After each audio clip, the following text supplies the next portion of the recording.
way to go. I love my fatherland. Oh yeah. I want to know. I want to know which way Nigeria is heading to. Many years after independence, we still find it hard to start. How long shall we be patient before we reach the promised land? Let's save Nigeria so Nigeria won't die. Which way Nigeria? Which way? Which way Nigeria? Tell me which way to go. I love my fatherland. Oh yeah. I want to know. Yes, I want to know which way Nigeria is heading to. Every little thing that goes wrong, we start to blame the government. We know everything that goes wrong because we are part of the government. Let's save Nigeria so Nigeria won't die.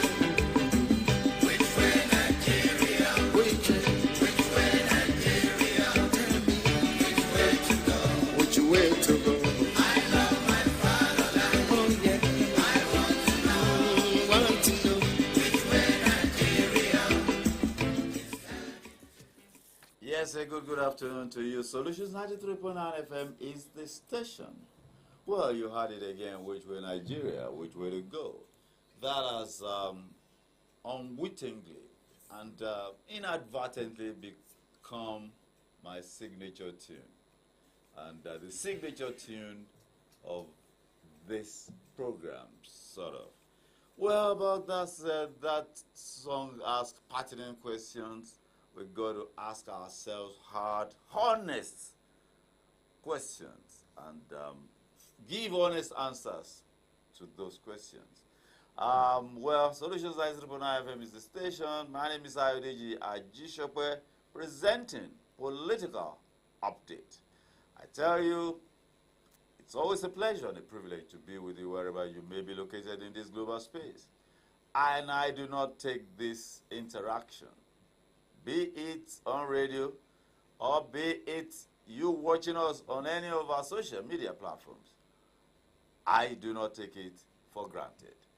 Yes, later in the day we will engage via phone calls, but let's roll with the conversation for today. First and foremost, I like to say Nigeria was 63 years old yesterday. A 63-year-old man, human being, or even a country can no longer be considered to be young. And on that basis, we're going to be taking a look at this. Nigeria, perspectives on Nigeria. We're not going to be doing in Nigeria yesterday, today, and tomorrow stuff. Enough, I think we by now know the challenges. We'll only be going to be talking about the challenges in relationship to solutions. What do you have? What do we have? If as an individual, you say, I am challenged, what is in your hand that you can start out with? Start out somewhere. Start out with what you have. Don't go looking for what you don't have to start out with. You are not going to start out with what you don't have. It applies to not just individuals. It applies to nations. Nigeria's challenges has been variously branded. Leadership. It is now, they're now even talking of followership and all sorts of things. But we're going to be looking at Nigeria. A little bit of where we're coming from, where are we located? Where should we ordinarily be? And where? How are we going to get there? It is always important. Like I say often on this program and every other platform that I am privileged to be, I say it again, it is the second day of October. And believe you me, it is not over for 2023. It is not over. If you had a plan in the beginning of the year, take a look at your plan. We are in the second day of the fourth quarter of year 2023. If you have a plan, bring it out, review it, dust it, review it, do the necessary adjustments for accomplishment, realistic accomplishment. What you have in your hand is what you should plan with.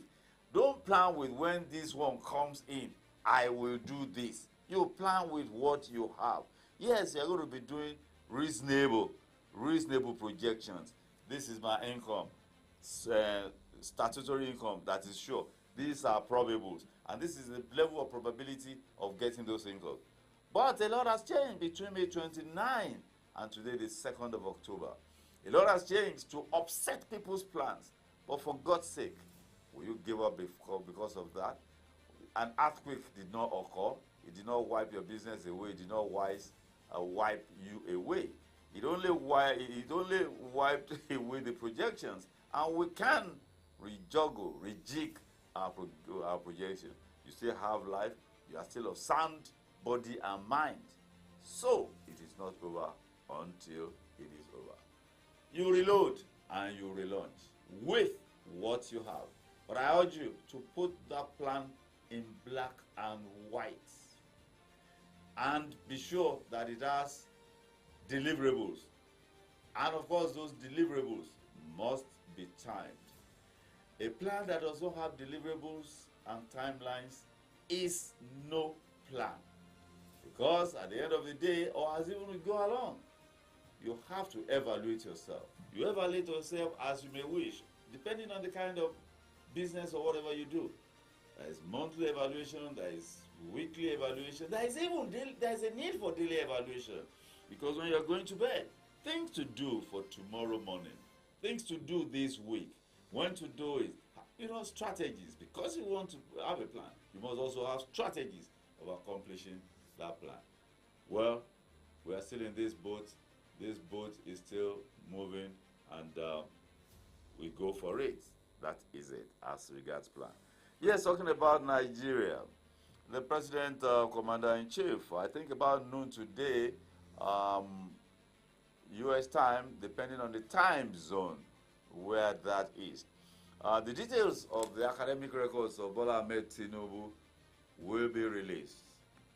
And whatever is released may have consequences, reverberating consequences in our political landscape and even in governance. Yes, people have asked me, and I say, well, the issue of qualification is a pre-election matter.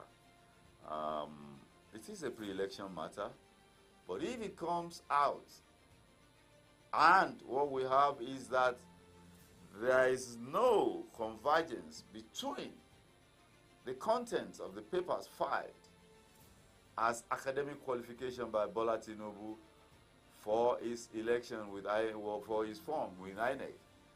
There is a disconnect between what comes out of the university.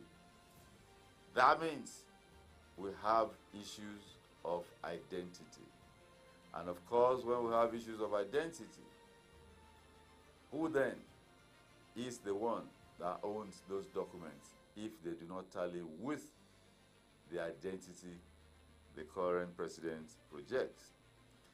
My own little understanding, I'm not a legal practitioner, and I'm not going to be dabbling into that. If the issue of identity arises, it may not be legally possible to remove the president from office because they say that those are pre-election matters. And even the appeal that is before the Supreme Court now, of course, probably in extraordinary situations, any appellate court will not consider fresh input, fresh evidence, or anything fresh. It is what the lower court decides upon in terms of evidence and submissions that will be taken to the appellate court.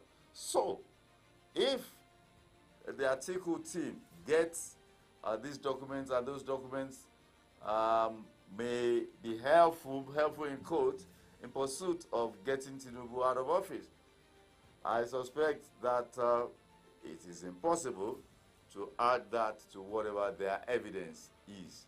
That is the way the judiciary works. That is the way our court works in terms of evidence.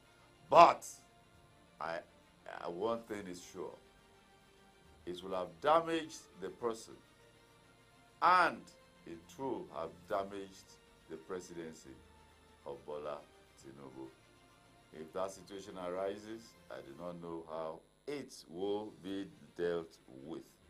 But these are mere projections. We do not have the outcome of those academic records that is to be released from the United States in Chicago by the Chicago State University. Regarding the state of roads in Oyo State, there is no doubt that the government in the past 4 years plus has done a lot, like no other administration has done, deliberately, intentionally, in linking the zones together, and with a particular concentration on Okeogun axis. Of course, we all know the critical import of Okeogun axis. Okeogun axis had been the neglected, forgotten part geopolitical zone of Oyo State.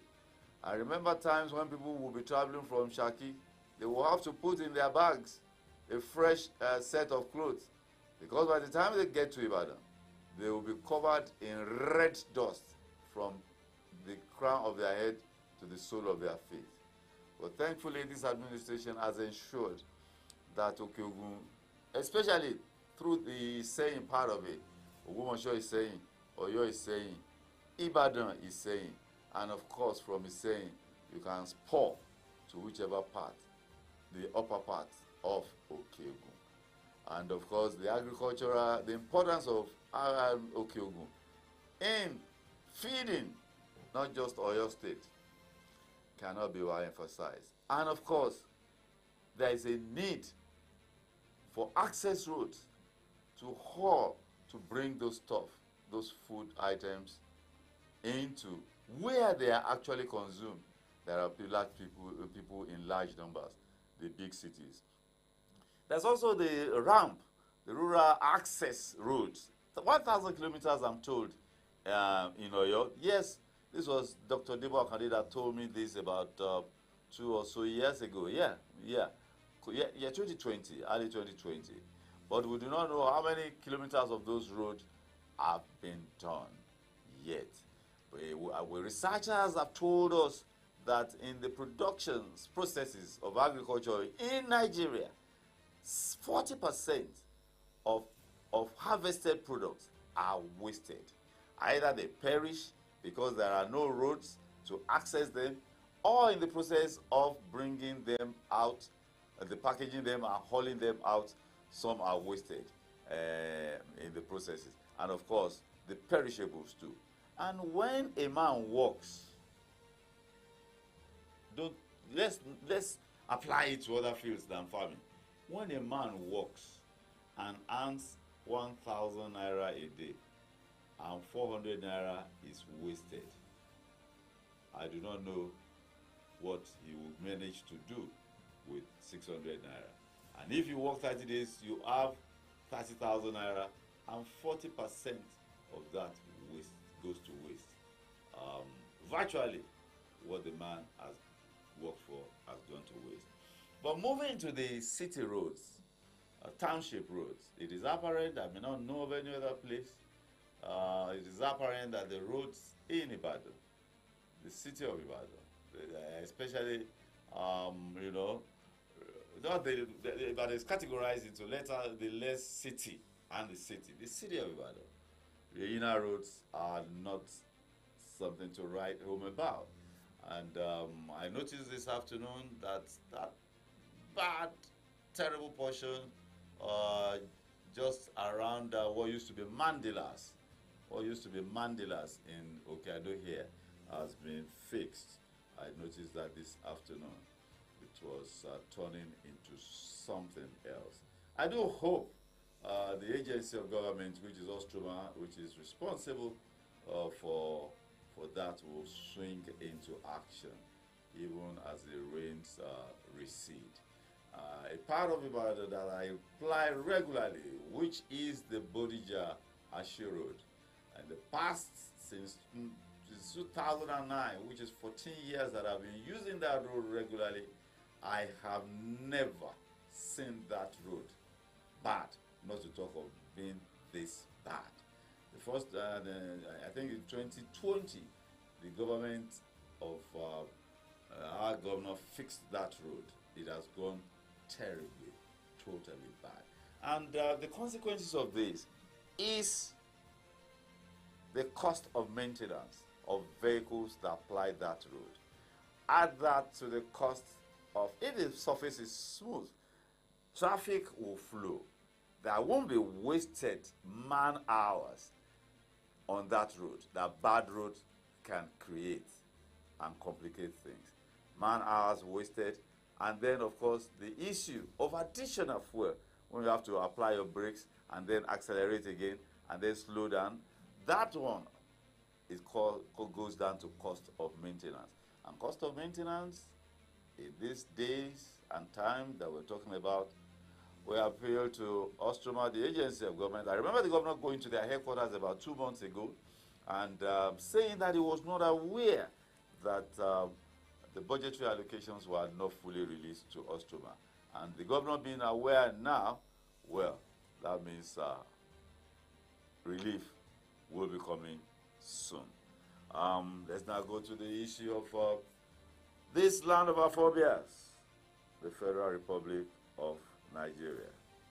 It is the land of forebears. And like General Murtala said, General Muhammadu Buhari said when he was the military head of state, we do not have any other country to call our own but this one country, Nigeria. Yes, Nigeria got independence on the 1st of October 1960. We became a republic in 1963. And of course, our independence was negotiated and we got a federal constitution. The federal constitution that we got, it was based on the nature of our society, a diverse one, rich in culture, rich in diversity, rich in language, and rich in the blessings of God in our land. Of course, every geopolitical, and of course, we have various climatic conditions. What you get here is not what you get in Ilorin, the vegetarian. That's not what you get in Ondo. You get something else in the water side. You get something different in Lagos. And of course, when you move up north, you get something different. And every geopolitical zone, their climatic conditions are conducive to various agricultural products, which in essence means Nigeria, I should remind you, is a million square kilometers of land mass. And by our population, every black man on the surface of the earth, when you see 5 of them, a Nigerian is one of them. That is raw, sheer raw power.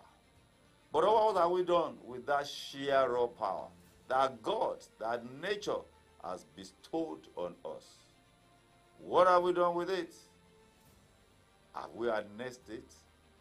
Nigeria has the second, if not the third largest deposit of bitumen. The whole of Ondo Stretch, we have that lying there, or even untapped yet. Our natural resources, most of them currently lie prostrate, unexploited.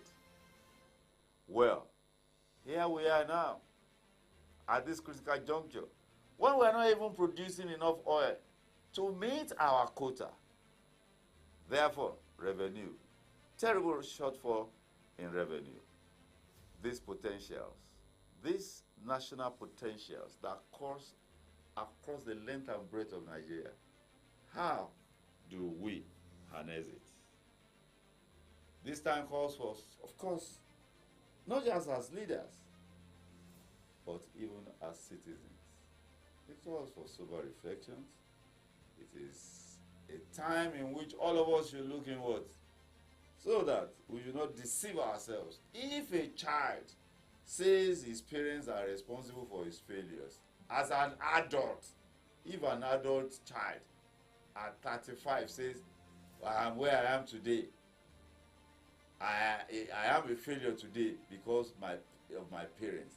They did not guide me properly. After you are 16 or 18, your life is in your hands. Your parents have no responsibilities towards you anymore. But in this country today, you have Nigerians who have left university graduated from university 3, 4, 5, 6, 10 years ago. Of course, they are still living at home and they are still being fed by their parents. And we all claim, and we want to claim to be adults. And we want to claim the rights that adults should claim. Whereas we are not living up to it. So a nation at 63 that keeps saying that our colonial masters did this to us. Our colonial masters did that to us. What have we done to ourselves in these 63 years of independence? It is not about government alone. We refer and reference those days of First Republic. Our early days is what we reference now as the golden era. Or sometimes we even say the best development that we got was even during the military era. All the industrialization that we embarked on was manifesting during the military era. I have been confidently told that they only manifested then, that the planning was done during the civil era. We had rolling plans, 10-year development plan. But now, we have annual budgets. Not until recently did some governments decide to evaluate the performance, what they call budget performance. I have not seen budget performance of 75-80% in this country since they started budget performance evaluation. But even if you take a closer look at those budgets, you take a look at budgets in which 35% is capital projects, 65%, 55% is recurrent expenditure. And of course, it is capital projects that will create the enabling environment for production. If your recurrent expenditure is 55-65%, that is consumption. It is the capital expenditure that tells us what you are doing in terms of production.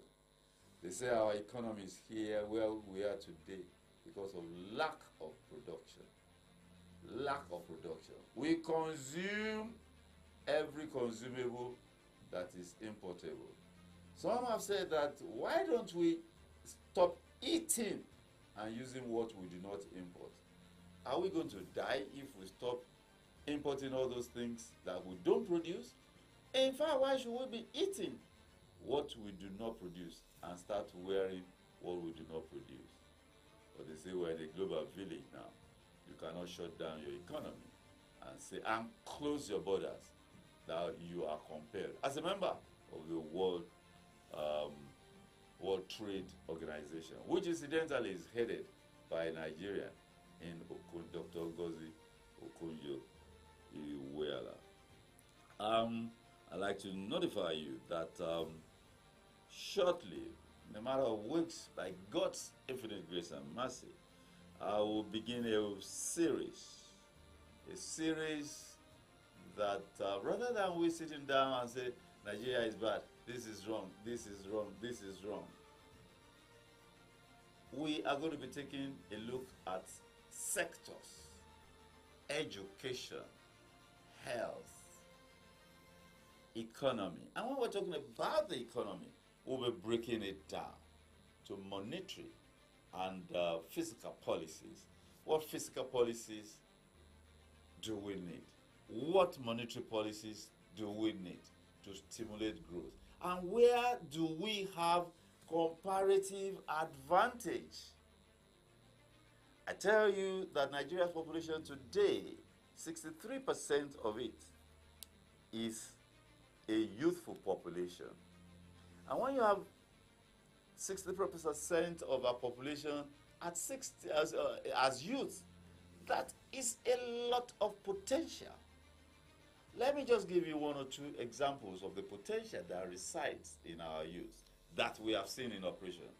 During the last elections, prior to the last elections, when Nigerian youth got involved in the processes of registration and mobilizing for a particular candidate, we saw the frenzy, we saw the way things went, and we saw the impact on the votes of that candidate.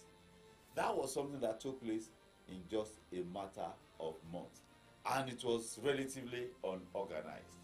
You can now imagine a situation in which Nigerian youths are organized for whatever purpose, for what production purposes, for whatever purpose, even for political purposes, especially now. You can see the impact that will come out of it.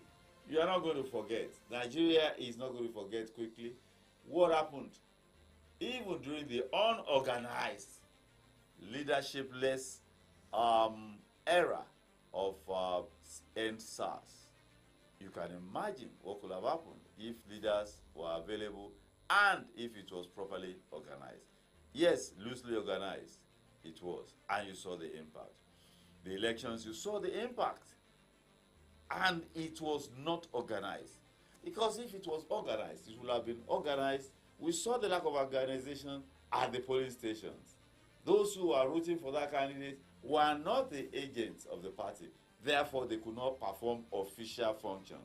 And that laxity showed up in the tribunal, election petitions tribunal. So, this is one of the sheer comparative advantage that we have in our youth population.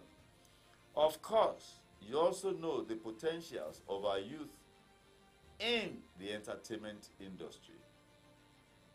When Vic Riches is playing, doing his music thing on Sundays, gospel, I don't usually hear him playing foreign music. 75% of the music he plays are local content. That's even for gospel. And of course, go to secular music. In the past 10 years, Nigeria's music industry has, so to say, exploded. And that goes to the ICT too, the information technology, ICT. Of course, you operate virtually. You don't even have to own an office. You don't even have to own a company. And you are operating virtually. Look at the impacts of the Nigerian youth in the fintech business. Yes, this is the potentials that we enjoy in Nigeria. But what are our handicaps? The handicap is that Nigerians do not even think, or they have willingly and willfully submitted their rights. In fact, I will call it their right to having rights to the leadership here. Someone has told me that one of the major challenges of Nigeria is that culturally we have the Rankadede syndrome. The moment somebody is put in office, you that put him in office as voters, you become subordinate to him. And you start saying, sir, sir, honorable sir, distinguished sir, your excellency sir. Somebody you put in an office and you start hero worshipping him. I was in a conversation with Dr. Yemi Farobi a few months back, and we're talking about accountability and good governance. And he asked me whether I was sure Nigerians actually desire to have good governance and accountability. That got me worried. That why are we not going to desire accountability and good governance? And I said, Nigerians get involved. Nigerians get involved in the election processes. He said, no, it's a 1 in 4 year cycle. That is only when election party primaries are coming that Nigerians start getting involved with the parties and the processes again. That the 3.5 years before the next election, we just go to sleep. And of course, elections are not won in a 4 year cycle.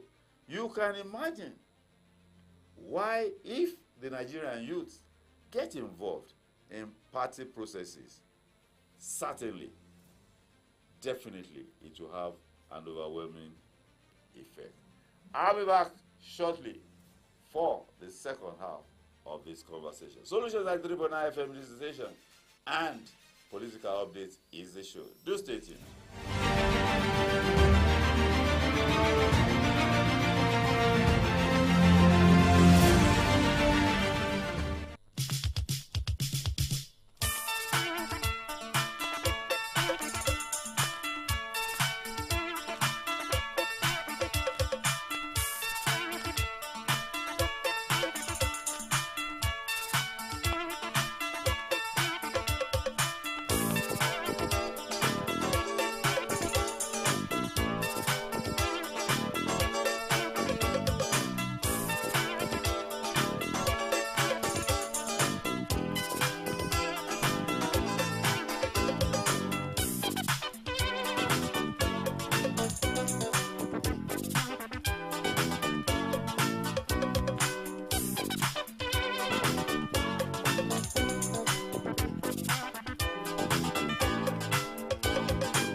Yes, Nigeria go survive. Nigeria go survive. Um, the woman that did that song, I was just told now that she herself checked out of Nigeria decades ago. So, don't judge a cover by its book, by the book by its cover. Well, Nigeria will survive. Somebody, I was on a show a few days back, last week, I think Friday or so, and we were asked, will Nigeria is celebrating 63? Will Nigeria celebrate 100 years? I was taken aback. They said, this is 63. Will still there be a Nigeria at 100? And my mind ran and raced back to a conversation I had with a renowned clergy, respected clergy of Anglican church. It was Easter Monday. And I said, what does the future hold for Nigeria? And he said to me, we have sought the face of God. And God has said, Nigeria is not likely. In fact, he told me specifically that there will be no Nigeria. I said, can you state that again? I said, yes. He said, but it is not now. And we were told off here the range that this should be expected. But that's not the first time we're going to be hearing that. We had too that Nigeria was not going to survive 2015 elections. Nigeria survived 2015, Nigeria survived 2019, Nigeria has survived 2023 elections, and I believe Nigeria will march forward. But we're only going to march forward purposefully. Look, you can be marching forward purposelessly. You are going, and what is the objective? Purpose has to be clearly defined. So there won't be motion without movement. Like I was saying earlier on, what are the comparative advantages that we have? The youth population. This administration of Bola Tinubu acknowledged the youth population in his inaugural speech. I quote, I hear you clearly. And he was referring to their protestations of not wanting him because of his baggages and the preference for another candidate and the significance of that number and the tempo and the totality of the noise and the impact of it. You heard him loud and clear. Oh yes, in his cabinet, we have seen youths included. No doubt about that. Are they round pegs in round holes? Are they being given roles in which they fit into? And will they be getting the leverage, enough leverage to impact? Of course, those ones too must be determined, clearly focused. I tell people, when you are put in an office or when you get into any office, you must understand your mandate. And of course, when you understand your mandate, there must be a purpose. This is the mandate. This is the purpose. And it is in the purpose of mandate and purpose that you will map out a plan and the strategy. If you are put in an office, you just think that office is for you, that you have attained heights, then you have missed the purpose. And you have missed purpose and mixed up the mandate. So, our public office holders, servants who we put in office by our votes, and even those who are appointed into office, they are appointees of our servants. Our leaders are not our bosses. They are not emperors. Nigerians should understand that they put these people in office. How do you put somebody in office and then you go and stay in the sun to collect 1 Congo of rice or somebody you put in office. Nigerians, there is need for political socialization. The parties are not doing it because they know if they empower the people through political socialization, they will challenge them. We always reference the days of Awolowo, the day in the Southwest, the days of Saudana, the days of Nnamdi Azikiwe and Dennis Osadebe in the Midwest. What did those guys do? What did Awolowo do? Where are the roads that Awolowo constructed? Where are those bridges? Of course, they are no more. The greatest impact Chief Obafemi Awolowo made are in the areas of education and health. I think it is important to bring out some of these facts as we go on with this series that we are planning to do. Education is not for just the purpose of, as they say, knowing book, omowi. No, education is to empower you to think solutions. Yes, think solutions. And that is what we are here. Solutions are remedies to the challenges of human beings, to the challenges of society. That is why you hear it from here. Not just solutions. Solutions are remedies. Now, you are empowered through education. In fact, Awolowo is quoted to have said that education is light and it liberates the mind. Ignorance shackles the mind, and a shackled mind is an ignorant mind. You don't know what you don't know. Even if it is lying right in front of you, you're not able to harness or deploy it. Therefore, the use of education. Education is a weapon. It is a weapon that has liberated those who have deployed it effectively. Let's take a look at India. India deployed a plan. India identified the future as lying in technology, information technology. They developed a plan and sent out thousands and thousands of Indians to the United States. Today, in the area of ICT, mention any global leading ICT or company, Indians occupy the topmost echelons. It didn't happen. It didn't occur by happenstance. It occurred by deliberate, intentional plans.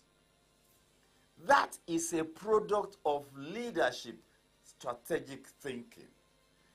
It is not just going to happen by just happenstance. It is not going to. What we are doing now is individual efforts. What we see now is individual efforts. The few fintech companies here and what guys are doing individually. If we can achieve this much individually, you can now imagine what can be achieved when we cooperate. Talking about cooperating, I will take that also to the days of Awolowo. You will recall that cooperatives, and of course cooperatives is not something particularly new. It wasn't Awolowo that introduced it. Our culture, we have always operated as communities, communal settings. Even in raising children, our homes, family settings, communal. So, if we organize as either cooperatives or communities, of course, you will recall, even the scripture says it. One will kill 1,000, and two, if one will kill 1,000 and two will kill 1,000. Imagine the geometric proportion of one killing one and two killing one, and one killing 1,000 and one killing two killing 10,000. You just see that geometric graph.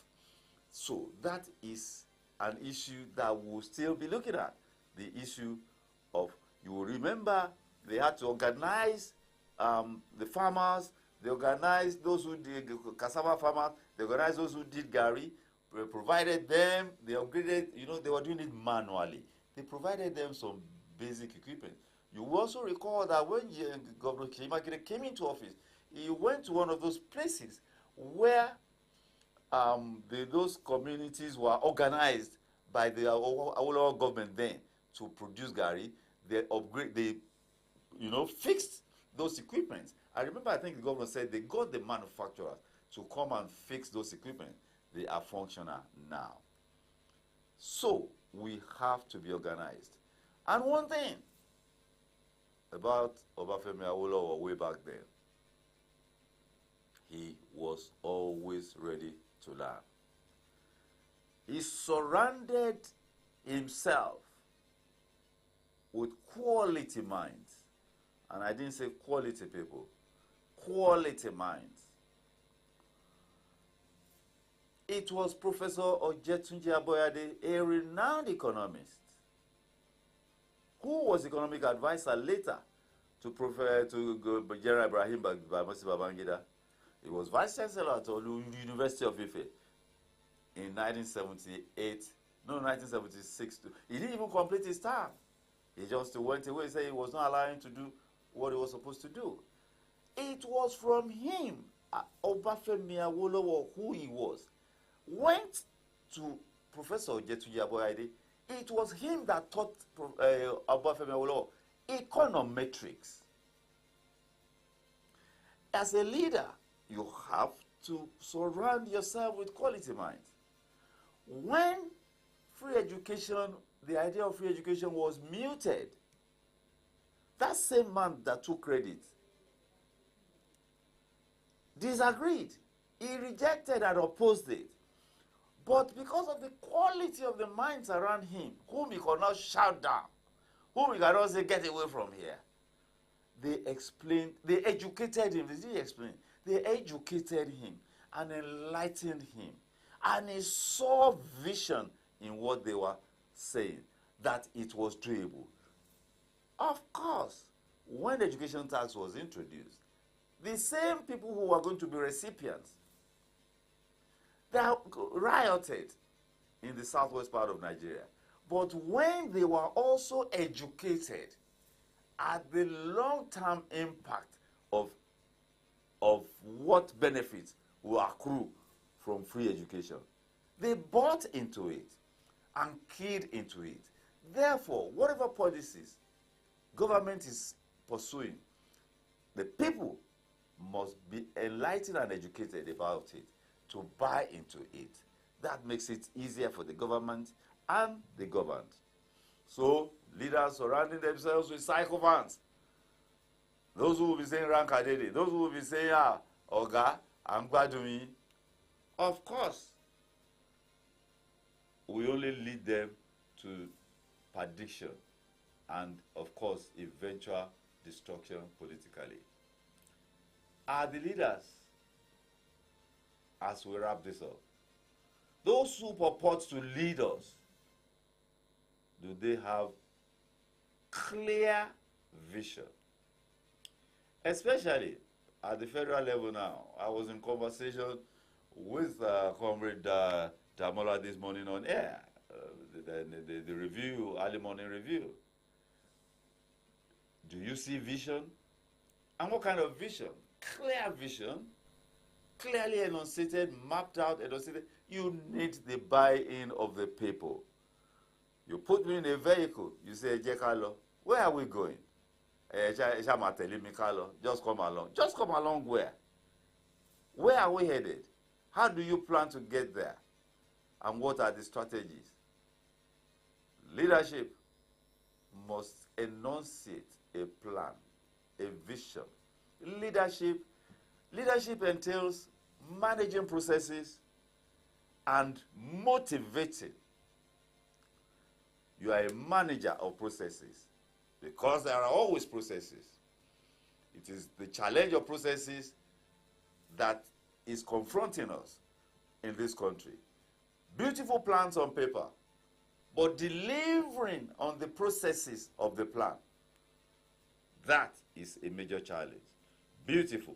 Just go back in time. As recently as Anchor Borrowers Funds, over 1 trillion is out there now that is maybe unlikely to be recovered.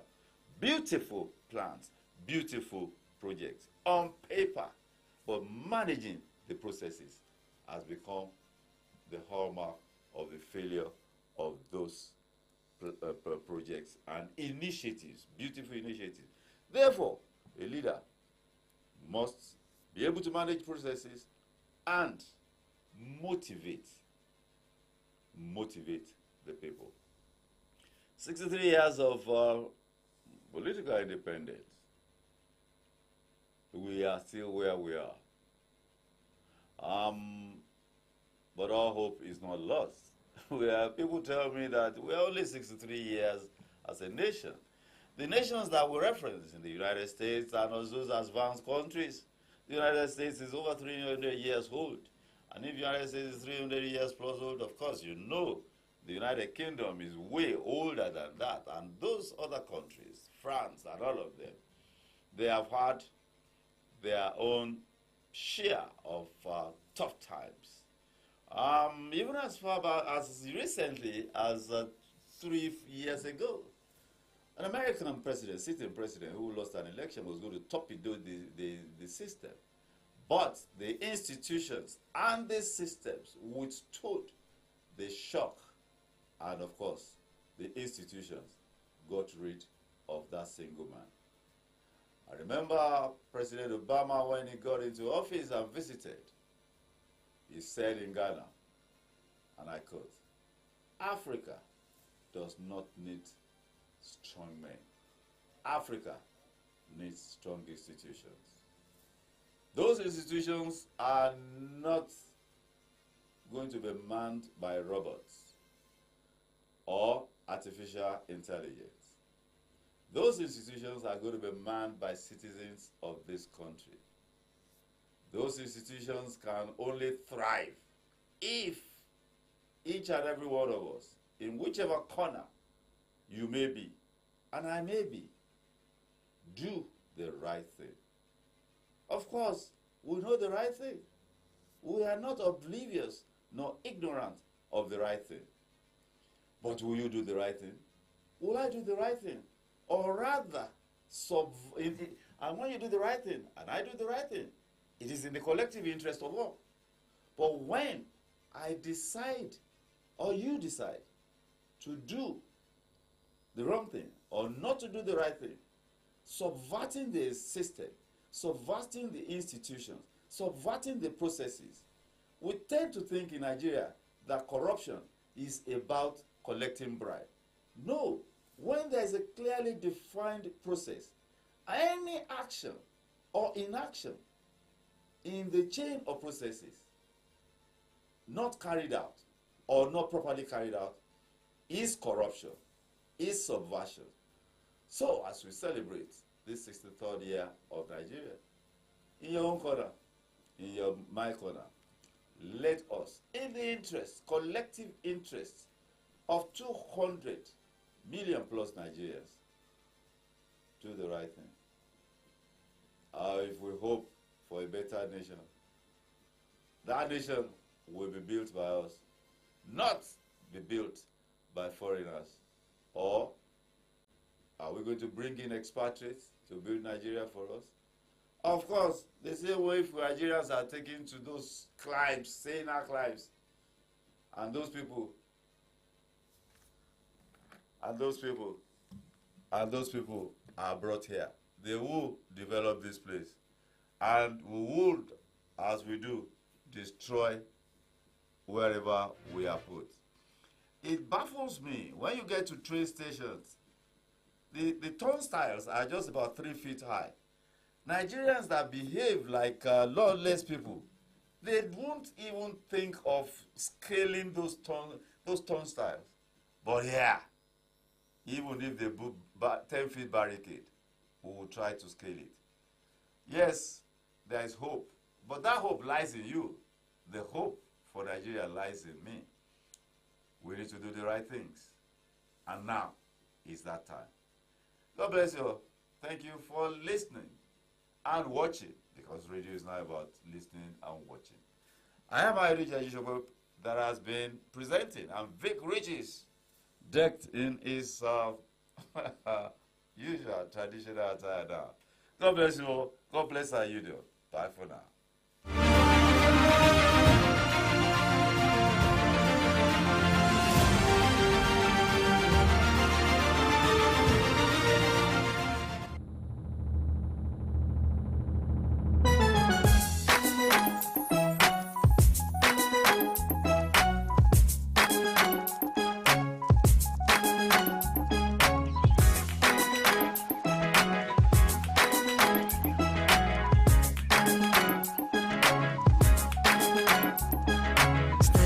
As the clouds go gray, the thunder roars and the earth sings. The season's just beginning. Sunlight it hides as the clouds make way for the pouring of my blessings. I will not be afraid. I see it now, I understand, I know. So I embrace it, dance in the rain. It's for my seed to grow, for every prayer and every seed I've sown. Lord of the